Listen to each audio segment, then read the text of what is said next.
Hey guys, what's going on? This ends up fun times here again, and I'm back with yet another live stream because unfortunately my recording software that I am currently using is having some minor technical difficulties. I will resolve it eventually. That'll be upcoming soon enough. But so yeah, in this episode or live stream, or if you're watching it after it's been recorded, or if you're watching it live right now, I'm going to be answering some frequently asked questions that I've gotten from friends friends at school and friends that I have on how to, pardon me, how to start the game. Really. Now, the first thing you need to know: this game is unlike any other. So let's go ahead and present this. So what you need to know about this game is one thing. This is different than any other game you will ever see, really. It's an interesting game. However, unfortunately, it is also a very glitchy and buggy type game, clearly, because it just crashed on me. So let's go ahead and stop broadcasting that. Oh, pardon me. Whew. So, the thing about Battlestar Galactica is it's based on. I'm going to go ahead and explain a little bit of the backstory of the game. I kind of have it pulled up over here. Let me just open it. All right. So, I took down some notes earlier. I was researching all this wonderful stuff. Anyway, so Battlestar Galactica, at least the game, it takes place after the Cylon War, the first Cylon War, and it's right after they thought the Cylons were defeated. They thought they had won and all that stuff. The Colonials, that is, and then one day, right as they were about to dismiss or decommission the Battlestar, a Mercury-class Battlestar called Galactica, for which the actual show is named Battlestar Galactica. And right as they were going to decommission it, they had also decommissioned a couple of ships called Vipers, which you've seen me pilot the Viper. It's the one that kind of looks like a weird-looking spaceship almost thing. It's the main craft of the colonial fleet. You get it at the beginning of the game, and right before they were about to decommission it, they were supposed to show a show, and they had a couple of civilians on board. And what ended up happening was the Cylons, two Cylon Raiders jumped in, and so they decided, and so the Battlestar still had some functioning Vipers. Yeah, Vipers. And they were Viper Mark 7s, which is what I tend to pilot. Unfortunately, wait, no. No. I got it wrong. Whoops. Okay, so what happened was the commander's son, Apollo, Commander Adama, his son, Apollo, that's his call name. I can't even remember what his name is in the game at all. He's going to escort a flight of, I think it was a bunch of civilians. I don't know. My iPad stopped working just now. And so what ended up happening was the Cylons appeared, and they disabled a bunch of Viper Mark 7s. The only thing that wasn't disabled was Apollo's Viper Mark 3. No, Viper Mark 2. And this was because it hadn't been updated with the newest software or whatever, because it was not compatible with the pieces it had.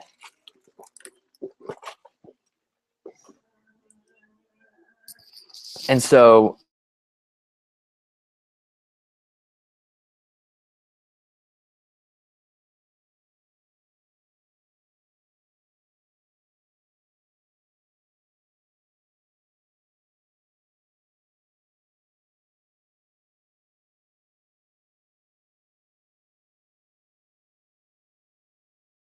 attacked with thermobaric bombs by the Cylons, who are half biological, half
but the colonial fleet that they had at the time,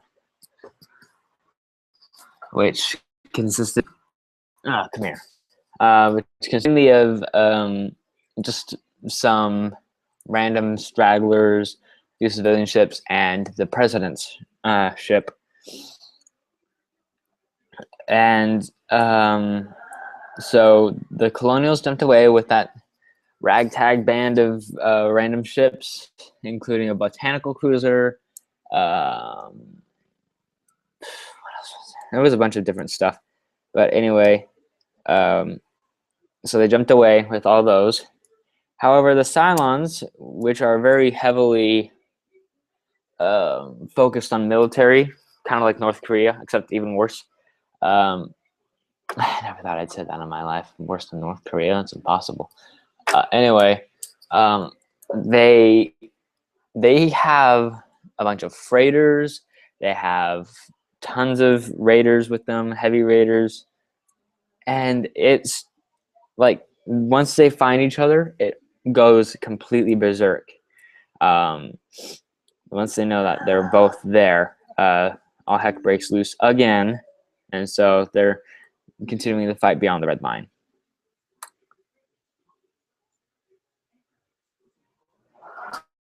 So what they're trying to do at this point is trying to find a way back to Earth, even though in reality you cannot finish this game.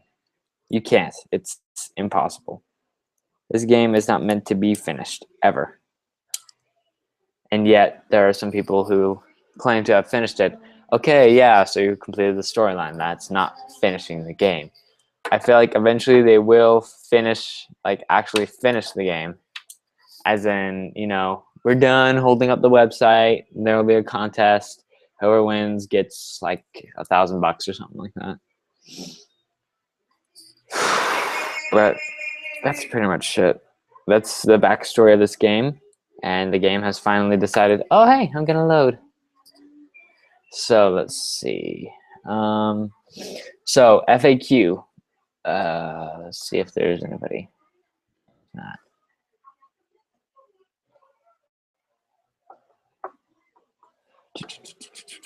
All right, let's see what we can do. We've got our assignments still, I think. Yeah, we need to go do some dynamic missions. Item shop. All right. Okay, we're gonna need to put the ton of qubits in there. Yep, there's that. All right, now these are all fighting missions, so let's go ahead and undock and go and see if we can find a dynamic mission to do.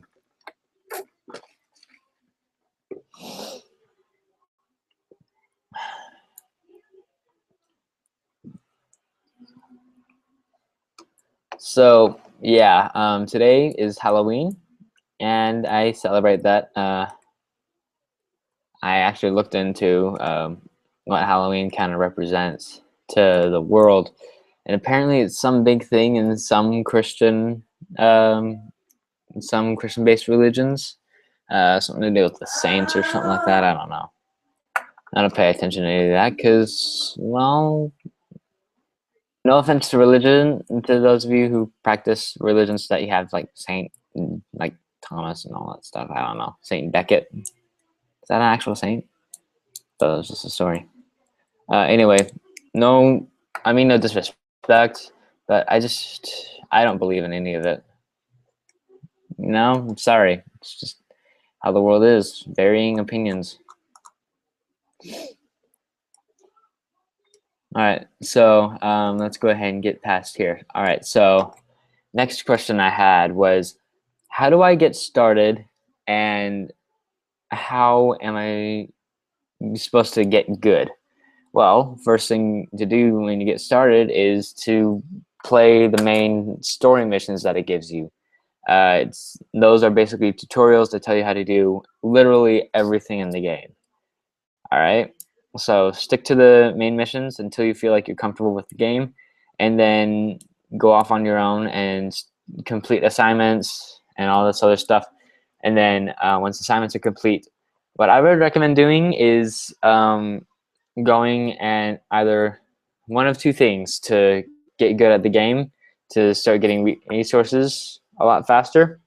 One, to get as much Tilium and as many qubits as you can. Reason behind this: Tilium and qubits are the two main pretty much types of currency in the game. All right. And so what you're going to want to do is you're going to want to get as much of those as possible if you're going to want to upgrade your ships and all that other kind of stuff. Now, second thing to note, find out what you like. And I don't mean like, sorry, I'm just upgrading my skills real quick. And I don't mean like, oh, I like this ship more than that ship or something like that. Find out, I mean, yes, that's good too. You want to find out what ship you like best. However, before you even upgrade anything for any of your ships, don't upgrade anything until you're level 20 or higher, or until you've at least had a tryout of each of the different types of ship. Because you never know, you might end up upgrading tons of your strike stuff, but you might really, really like the escort class, or really, really like the line or the capital class. But the thing is, don't rush into things hastily. Think before you do anything, because once you've put the money in, you can't get it back out. I mean, you can get part of the money back out, but it's not the same. It's not the same amount of money that you would have had if you had just kept your money, not upgraded anything, and waited until you knew what you liked the best. And that's another thing that missions can help you with, the main story missions, that is. It basically gives you a preview of every single type of craft there is. Around level 9 or 10, it lets you start doing escort missions where you're able to pilot an escort class ship. And I actually have decided to rank the ships depending on what the best is, really, like what the attributes of each type of ship is. Okay. So before the carrier ship arrived, there were 3 types of ships. There was strike, escort, and line ships. And now there's the capital ship, but that's not really concerning, considering there's only one that you can buy permanently. I mean, yeah, you can go rent out the other Battlestar, or you can go and rent out the Pegasus, but the only real one that you want to have, and the only real capital ship there is the carrier, and that's useful if you're in a squad with a bunch of strike ships. That's pretty much the only time it's useful, when it's carrying its maximum capacity of strike ships. Speaking of strike ships,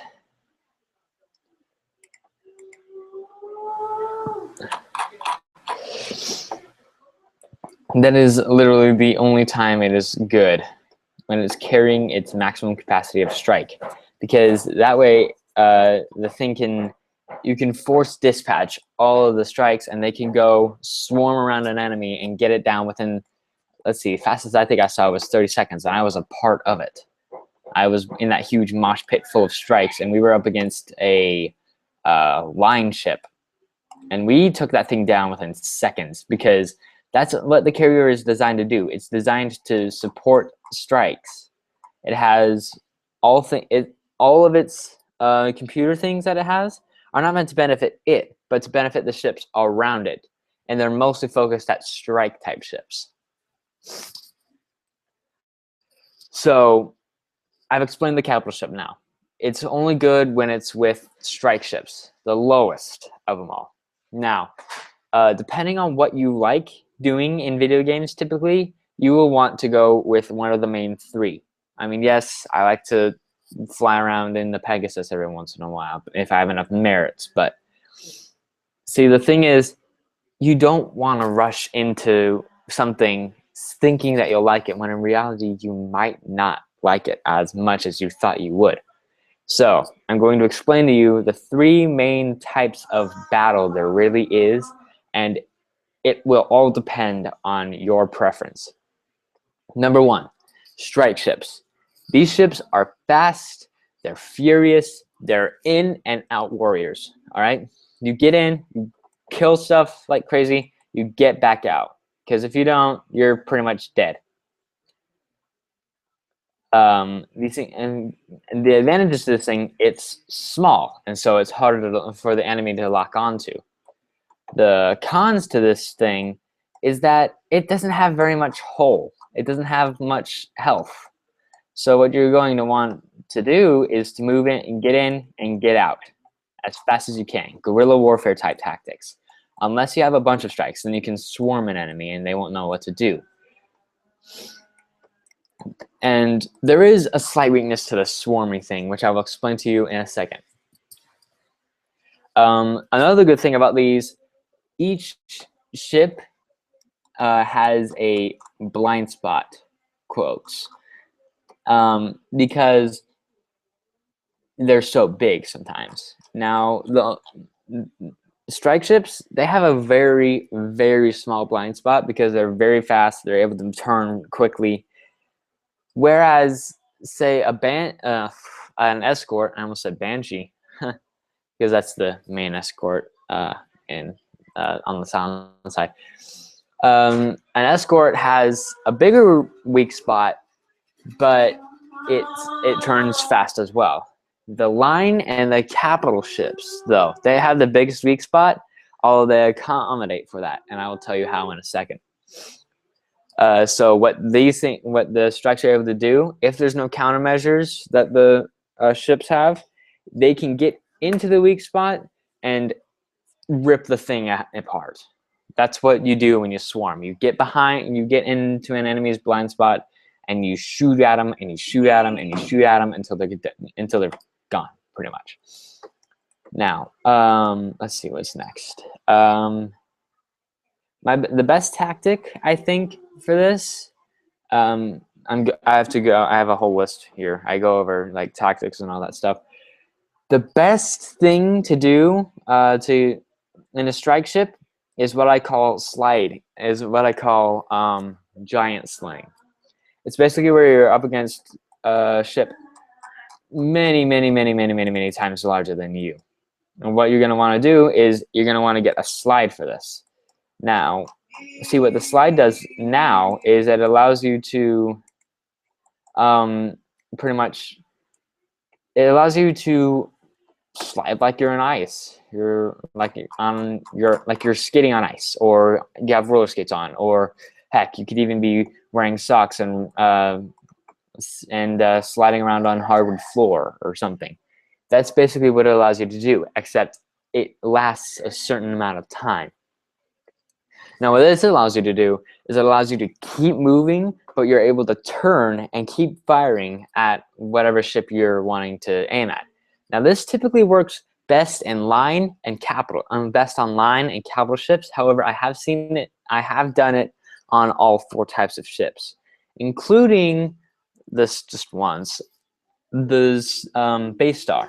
When they pulled out the base star, we had the Pegasus out, and I went out and I helped destroy the base star. We won that battle, but barely. And then, like, right after the Battlestar was destroyed, because there were a bunch of nukes launched at it. But I like that the slide and go tactic, because it allows you to keep moving, meaning you get to keep the velocity you had while you're able to fire backwards. So say, for instance, you were running away from missiles. It's also a good defensive strategy. So you're running away from missiles, you were boosting, keep holding down the boost button, and then hit slide, turn around, press the Z and press the hotkey that locks on the missiles, and you're able to get those missiles off your back like there were no problems whatsoever. As long as you do that tactic, I've found it pretty useful, actually. So yeah, that's basically the benefits of a strike. As you can tell, I like strike ships. They're good, but they're not as good, I think. It depends on the equipment and the person piloting the ship. They're not as good as what I call the escort classes. These things, well, actually, I think first I should go on both ends of the spectrum.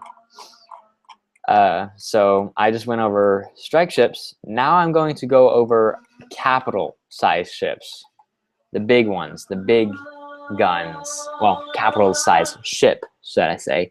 Because there are only 2 of them, and one of them you don't have permanently, whereas the other one you do. These ships are actually called carrier-based ships, and they're able to contain, I think, up to 10 strikes. No, 9, because you can only have 10 people in a squad, and only a squad can go inside of the hangar. But there are some good things about this. What this allows you to do is it allows you to transport a lot of people at once. So say somebody was getting ready for a huge battle. What you could do, you could get a bunch of carriers and then a lot more strikes. Squad have 9 strikes set to 1 carrier, and then have your whole fleet jump to 1 sector at once. Now, what this will allow you to do, pretty much, is, oh, look at that, I beat it. Boom. Look at that. Gold, 10 merits. I could have done better, I guess. Let's go ahead and complete that. All right. Next is the next dynamic mission. Players defeated, mine ships is very platform to disabled. All right. Where am I? All right. Anyway, with the capital, that's pretty much the only good thing that capital ships are good for. However, there is another thing. They're basically a gigantic support ship. They support the strikes that are inside of the carrier. And what that will allow you to do is make it harder to destroy the strikes while the strikes are taking down something. But that's kind of the only good thing that it has, aside from the fact that it has defense against those weak points I talked about, like, literally 2 minutes ago or so. With those weak points allow you to, with those weak points, with those weak points, there comes a defense for them. However, the defense mechanism is not as good as I hoped it would be. I've tried it out. It doesn't work as well, because sometimes you can just put up your dot and take your dodge and go fly past it, and it won't do a thing. What I'm talking about are flak shields and point defense cannon batteries. What the point defense cannon batteries and flak fields are supposed to do, but don't do very well, is basically destroy any smaller ships that try to get into those little chinks in the armor, so to speak, and it's supposed to destroy them. However, it does not work as well when you're first starting off. Unfortunately, if it did, that would be amazing, but it doesn't. Oh well. See, it's not just capital ships that can do this, though. Line type ships, they can also equip these flak fields and point defense cannon batteries. The point defense cannon batteries, I've been told, work better on missiles, and the flak fields work better on strike ships. Hi, B. I don't know about this. I haven't really taken my line out for a drive yet. Unfortunately, I only got like one chance to do it, and that wasn't really even a battle. I was just jumping over to a sector, and then I got back into my strike ship, which is my favorite over on my colonial side, because I've tried out all of them, and I liked strike the best at that time. But by the time I realized that I liked escorts too, it was already too late. I had already had tons of stuff upgraded for my strike ship, and so I just decided, you know what, screw it. I'm just gonna stick with my strike. So basically, what the capital ship and the line ship are supposed to do, they're supposed to be tanks. They go into battle and they're able to take a beating and dish out a beating at the same time. Pros and cons to line pros to line and capital ships. They're big, they're bulky, and they're able to take a beating. As long as you know how to pilot them, they can make a good ship. Cons: they're big, so they're slow as could possibly be.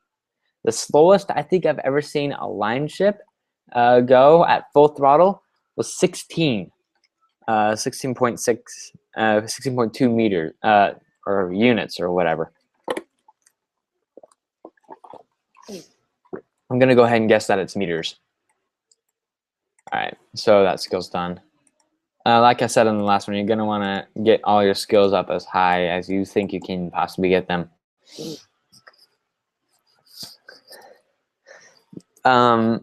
So yeah, that's a con. That's a big con, because you cannot move as fast. So if you get a bunch of strikes around you, it's hard to get around. However, you have those flak fields and the point defense batteries that can take care of both of those problems for you easy. All right, so let's go ahead and disengage that. That's in a combat situation. I'm just wandering around looking for something to fight now at this point. I suppose I could do that freighter in distress. Even if I don't win it, it'll still count for that mission. All right, let's go ahead and do that. So yeah, they're slow, they're bulky, they can equip a lot of weapons, and the weapons are really powerful once you get them leveled up right. However, that's the problem. They aren't very fast, and they're meant to take a beating. But, you know, if you like going in heavy-duty, big explosions and stuff, that'll be your ship. Those will be your ships, or should I say. So if you're going from a fantasy to this sci-fi game, and say, for instance, you liked the mage, I would recommend going with the capital ship. They may not be fast, and they may not do much damage. However, they're really good for supporting other ships. And so mages, typically in RPGs and fantasy games, they're meant to help other people out, typically. I'm not saying that all of them do that. Some of them, like dark mages and stuff like that, they can do lots of damage. And for that, I would recommend using the strike ship. However, we're forgetting one big detail here, though. The escort type ship. Oh, sweet. It's looked at it at 20% off. Sorry, getting distracted here. The strike ship is best if you want to if you're a guerrilla warfare type person. You want to get in, do a lot of damage, and then get out as fast. Get in, do some damage, get out as fast as you can. Effective freighter from human forces. Okay, it's another one of these. I don't like these missions much, but they're kind of necessary. They get you lots of merits.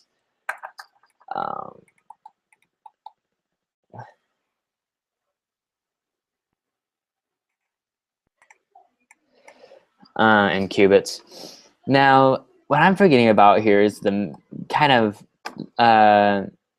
so to say, middle of the spectrum, the escort class. These ships are kind of the missing link between the strike and the line class ships. These things, depending on what you line them up with, can be fast and do a lot of damage and be able to take a lot of damage. However, like they're kind of pretty much what I think would be the perfect ship for those all around jack of all trades kind of people. There's only one problem with that though. The escort is highly dependable on customization. It's pretty much clay in your hands. You tell it what you give it the things that you want it to do, and it will do them. However, if you do the wrong things with it, like say, oh, I like going fast, so I might equip it with a bunch of like cannons and hull plating and stuff like that, it's not going to go very fast. So I think escorts are kind of the perfect mold merging of a strike ship and a line ship. They put the two together, and they got a light attack craft that can be both fast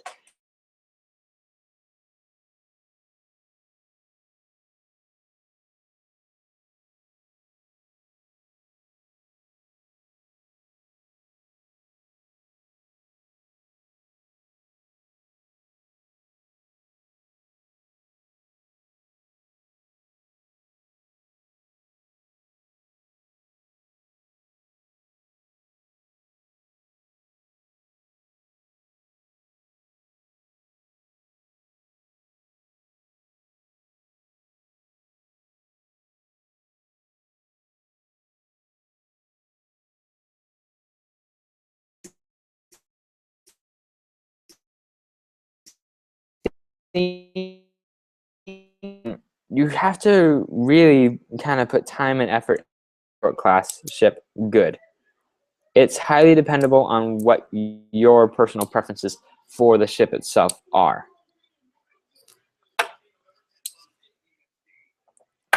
So for me, and there are 4 different types, well, 3 really different types of escorts. There's command type ships, which are meant for support. There's interceptor type ships, which are meant to be fast, and which are meant to be like a strike, pretty much.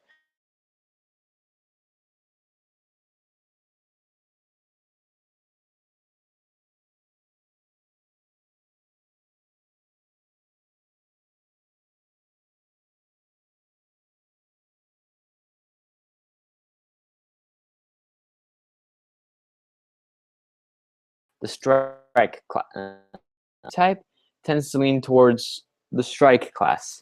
The assault type tends to lean a bit more